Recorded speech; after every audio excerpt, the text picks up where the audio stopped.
the reality is we all have dreams. We all have aspirations. And we see, Elon Musk, who had a dream for electric cars, for batteries, for the Boring Company, to go to Mars, just become the richest person in the world, where he then tweeted, "Weird, now back to work." Because guess what? For him, it's not about the money. It's not about the valuation. It's about the creations that he's doing. Those are people that are winning. Welcome to the Susan Sly Project, where entrepreneurs rule, startups launch, and the side hustle becomes the main hustle. Ladies and gentlemen, your host, Susan Sly. All right, everyone. So imagine interviewing not some of, but all of the top entrepreneurs in the world to the point of 3,000 interviews. You think you would learn a thing or two? My guest today not only served in the US military, he dabbled in law school, and then he said, forget this nonsense. There's something more for me. He has taken his podcast, Entrepreneur on Fire, to one of the top podcasts in the entire world, with over 1 million listeners every single month and 7+ figures in annual revenue. And we're going to jump right in. John Lee Dumas, thanks for being here today. Susan, I am fired up to be here. We're going to have a great conversation about a lot of great topics. So hang on tight. Oh yeah, bring it on. So let's jump right in. We have people listening in 95 countries right now. I have been a serial entrepreneur and psychologically unemployable since I was 11 years old. And in your opinion, I just had Steve Sims on the show. I asked him the same question, concierge to billionaires. What's the difference between an entrepreneur and a wantrepreneur? Listen, an entrepreneur has identified a real problem that exists in this world, like an actual pain point.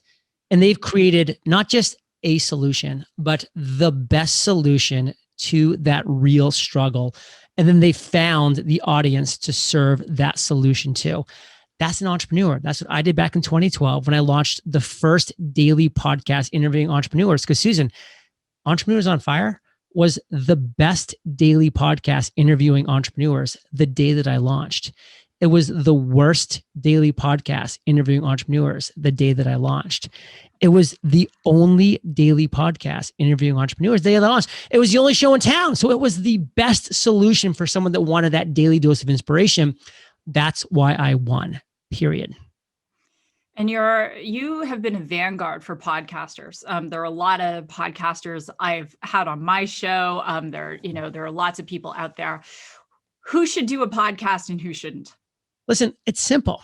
If you have identified a real pain point, a real problem that you want to solve, and you connect with a medium like podcasting that's audio only, that's on demand, that's targeted content, deliver that solution on this platform, grow an audience that knows, likes, and trusts you.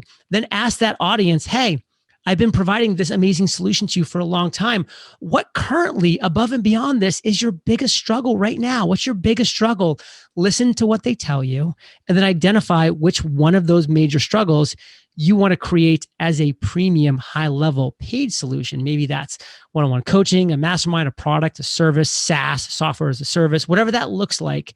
That's how you turn this podcasting thing of delivering great value into a business. That's how you're going to win. I love that. Well, I want to go really deep in the weeds. Currently, and as you know, I'm a co-founder of an AI company. Mm-hmm. And so we're leaning in, getting closer to $100 million valuation. We specialize B2B enterprise model. And it feels like everyone and their dog is doing a startup right now. And startups are no joke. I know you have interviewed many founders, a lot of investors, people like Gary Vee, Barbara Corcoran.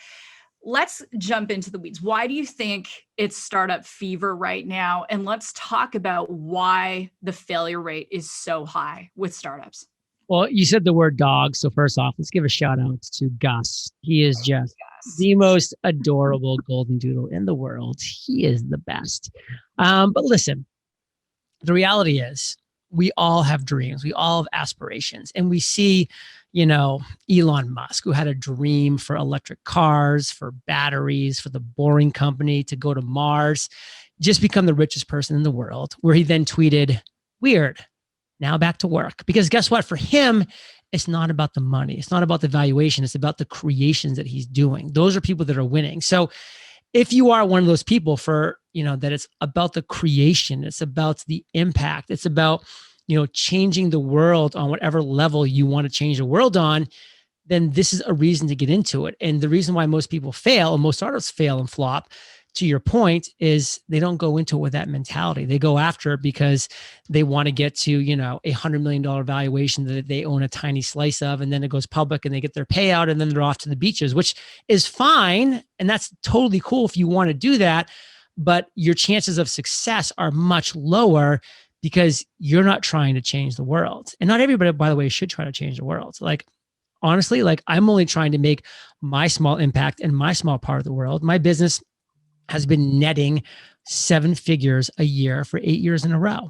I'm not into the 8 figures. I'm never going to be into the 9 figures, and I'm okay with that. I have 5 people. I typically work 3 to 5 days a month, like hardcore, like really grinding. And the rest of the month, I'm doing whatever I want to do. I'm here in Puerto Rico. I'm hanging out with my dog and my pool, my fiance, and doing my thing, like all of those things, because that's the life that I want. That's the business that I want. If I wanted to grow a 9-figure plus company, it'd be a different ballgame. And I applaud people who want to do that. And I root for people that want to do that and are trying to do that. But I just want them to make sure they're looking in the mirror and they're doing what they really want to do, not what they think they should do. Because my business, 5 people, very flexible hours. I travel the world for 90 days a year, literally gone off the grid. That's what I want. That makes me happy. And I know that. And by the way, I went through my grinding season. I had to put in the work for 3, 4, 5 years to get to the point where I can now do this. It wasn't day one, but I was always very intentional about the kind of business that I was growing and the kind of business that I was building. That's why I've succeeded on my level, which some people would be like, bro, you're thinking too small. Maybe for your trajectory, but not for mine. It's interesting you say that. And I love it's doing what you want to do, what you're passionate about doing versus what you think you have to do. There are a lot of people out there with entrepreneurial ADD. And I've built 3 award-winning sales channels, 1 in technology, 1 in fitness, 1 in health, totaling $1.7 billion. And I've had a couple of decades of grinding. Let's put it that way, JLD. But everything I do because I want to do, because it adds value to not just people, to the world. And let me ask you this. There are people who are cut out for entrepreneurship. And there are people who absolutely should stay employed for longer until they really get it right. And I would consider you a global expert on entrepreneurship because you've interviewed 3,000 entrepreneurs. In your opinion, how do you know if someone's ready to become an entrepreneur or not? So basically, I want to add a third category. There's people who should never become an entrepreneur. And that's fine too, because number 37 at Facebook, by the way, is a lot richer than 99.9% of the world. If that's, a number you're going after, because they found their niche, they're contributing to a massive, a great company, and they're doing good things. So somebody should be a number 2. There should be number 10s and number 100s in companies, because that could be what their lifestyle design is. And that's kind of where I'll go back to with what you're saying is you're doing what you're doing by design. This is your lifestyle design. My lifestyle design, and everybody's lifestyle design should look different, and you need to be sitting down and being intentional about it. So when it comes again to being an entrepreneur, I have a whole 17-step roadmap. We can talk a little bit more about that later, but those 3,000 interviews that I've done with successful entrepreneurs, plus running a multi-million-dollar net profit a year business for 8 years in a row now, that's allowed me to say, this is what works, this chronological 17-step roadmap.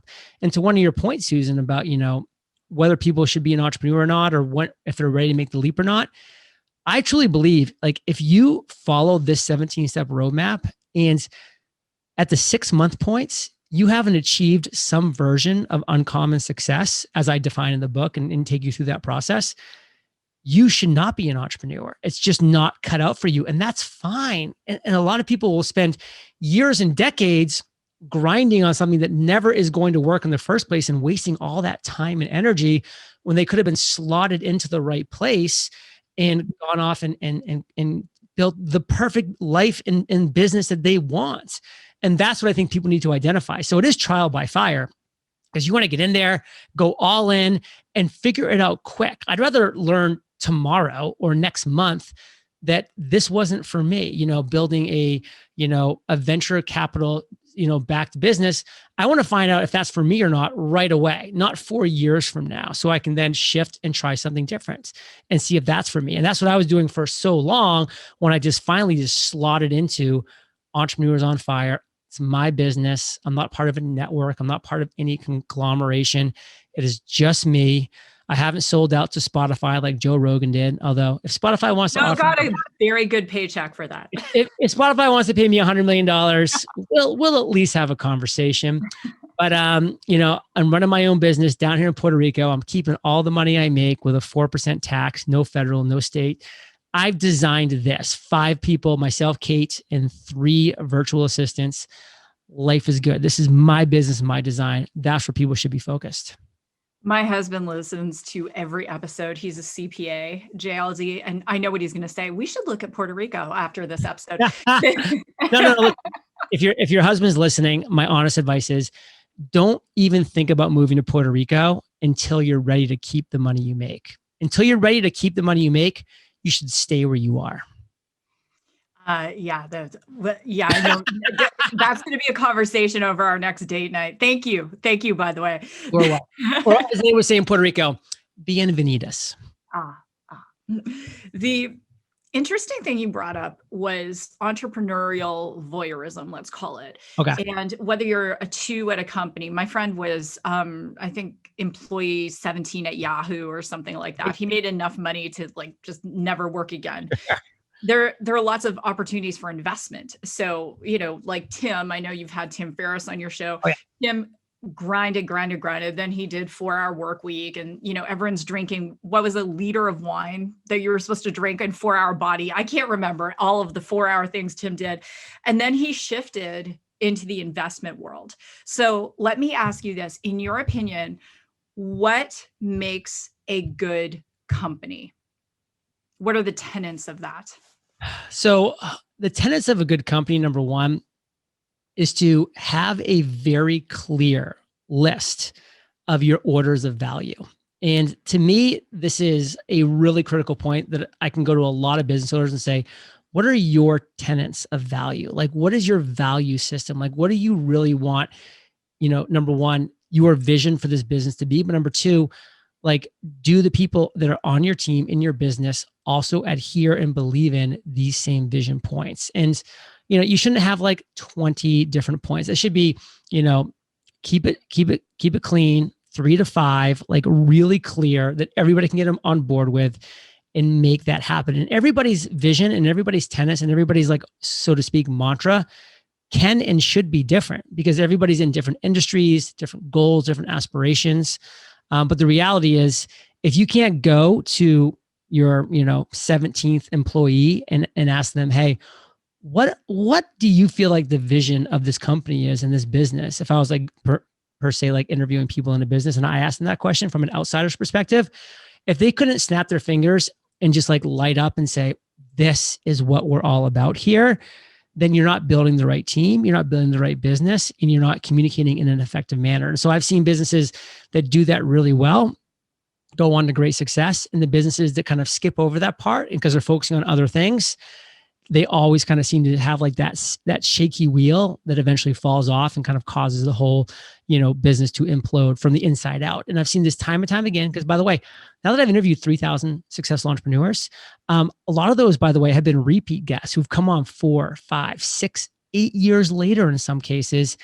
And Susan, that wheel fell off that was going for them back in 2014, 12, 15. And when I interviewed them again, it was a whole different company, a whole different business with a nice tale about, and by tale, I mean story about why that initial business that they may have been on the show for fell apart. And that's always because of that core tenet not being addressed. And I love that you brought that up because it's that duplication throughout the company. at some point, I know the startups that I invest in startups where I believe in the team. And Steve Sims and I were talking about Elon, and because Elon was a client of Steve's, and we're talking about when Elon tried to get the meeting with Tim Cook to sell Tesla to Apple, and thank God that didn't happen. And investment disclosure, I'm an investor in Tesla, so I would just disclose that for my attorneys. They like that stuff. But I want to ask you, how important are the founders in your? They're everything. The founders, it's the lifeblood. It is the beating heart of that company. And by the way, something to talk about founders to go like next level deeper on this. The founder that brought that company from 0 to 1 million may not be the person to run the company to take it to 10 million, and is almost definitely not going to be the person to go from 10 to 100 million. So just because the founder founded the company, they may need to find different roles as that company grows. I really hope they're able to find roles where they're very, integrated into the company, into the business, and they continue that ethos of that. But they need to find different niches and different roles. And a lot of times, it's because founders don't do that, they end up taking their own company down because they're just not the right person to be doing that thing, because they have a zone of genius. They have a zone of fire. Why not find the perfect place for you as a founder in that company? And that doesn't have to be the CEO. That could be many different opportunities within that fits your actual zone of genius. And this is one thing that happens in corporate that's terrible, is you have the best salespeople that are crushing it for sales for this company. What happens? Oh, they're the number one in sales. Let's promote them to a manager. Now they're a terrible manager per se. Some of them become great managers, but some of them don't. They're terrible managers. And now you have a terrible manager doing a terrible job, and you've taken away one of your best salespeople. So it's a double negative. And that happens in corporate America all the time. When I was working in the corporate finance for John Hancock, I saw that every single day. In fact, they tried to promote me to manager, and they honestly did, because I was number one on the sales desk for like 3 months straight. And I said, look at my commission check that I made from these last 3 months. It's more than the base salary of a manager who gets no commission. Why would I ever do that just for call myself the manager? And B, I'm great as a salesperson. I promise you, I'm going to be a bad manager. So keep me in my role where I thrive. That needs to happen in the entrepreneurial startup world as well. That's a beautiful, beautiful perspective, and I love that you brought up sales, because there are a lot of, a friend of mine, she was one of the co-founders of GoDaddy. So she had a very significant exit when they sold, and she started a VC fund. And she said, Susan, there are a lot of techie people who get together, but they don't have the sales and business side of things. And they have great ideas, but those ideas will never turn into 8 and 9 and 10 figure businesses. They just won't. And then there are a lot of people selling hype who don't have a tangible product. And that tends to be fleeting. You mentioned zone of genius. Let's go there. I was having dinner recently with Fred Wynn, and Fred Wynn's best friend in school was Tony Hsieh. I loved Tony. I mean, it's such a loss, in my opinion, to the entrepreneurial world. And we were talking about the rarefied air of the people like the Tony Hsiehs or the Elon Musks or the Steve Jobs. And you've interviewed these people. This is not, I decide to start a business, or I'm making money on ClickBank and I call myself an entrepreneur. These are the people who change the world. What is the difference between someone like that and the rest of the pack? So what I loved, again, kind of going back to Elon Musk's tweet when he became, at least for the day and, for the foreseeable future until, Tesla stock takes an inevitable dip before it, potentially jumps back up again, the stock market. And he became the richest person in the world. He said, weird, now back to work.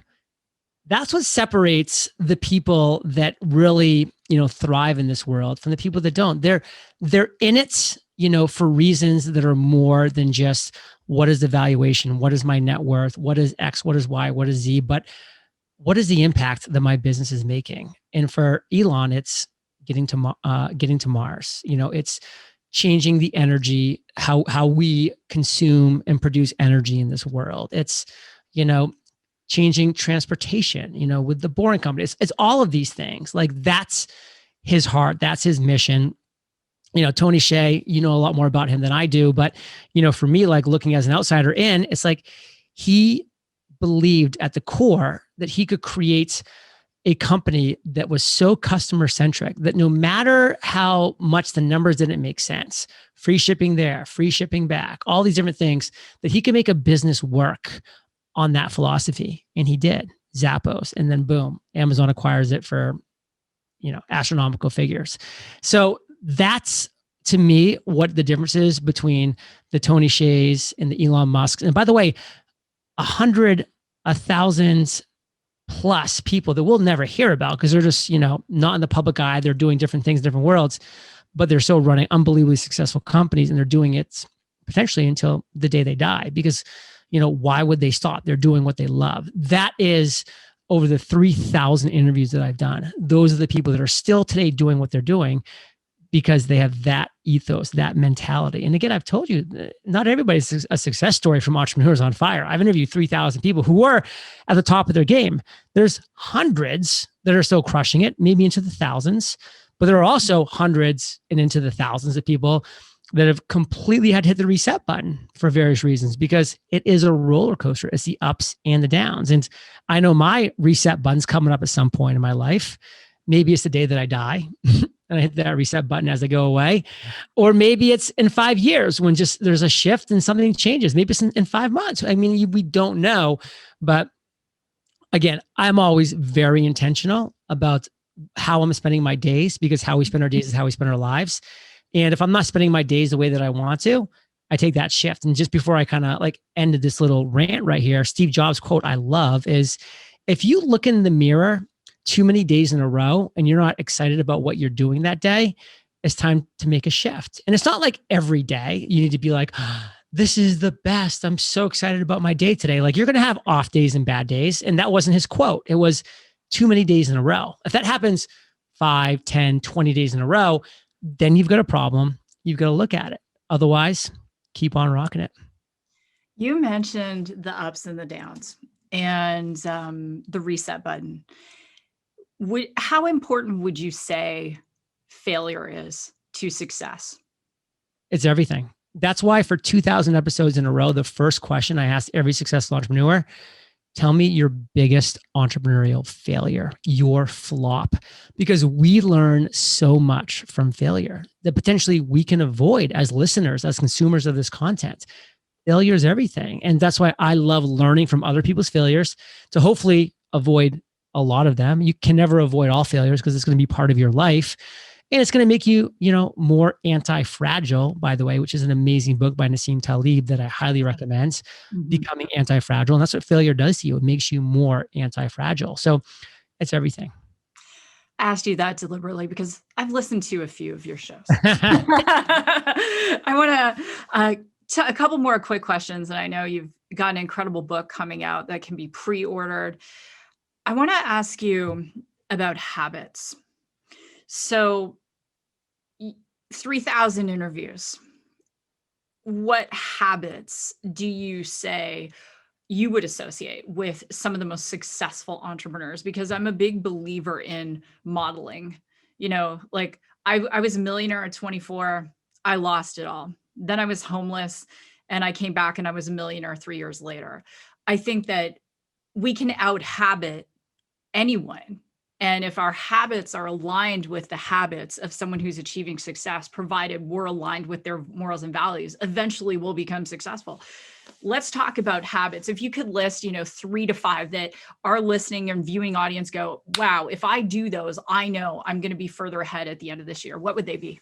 So I'm going to list 3 things. They're not specific habits because I feel like everybody's going to hone their own skills. I mean, there's things you should always do. You should always be getting at least 8 hours of sleep, hydrating, exercising, preferably in the morning, like getting your vitamin D, like meditating, journaling, like all those things. And that's part of it. But I want to be like I want to share 3 things that are tenets that you need to integrate as habits into your life. Number one, you have to be productive every single day. And what do I mean by productive? Not just being busy doing X, Y, Z. No, you need to be producing the right content. That's what being productive is. You're producing the right content. Right now, Susan, I'm being productive because I'm producing the right content with you on the show. This is my zone of fire, my zone of genius.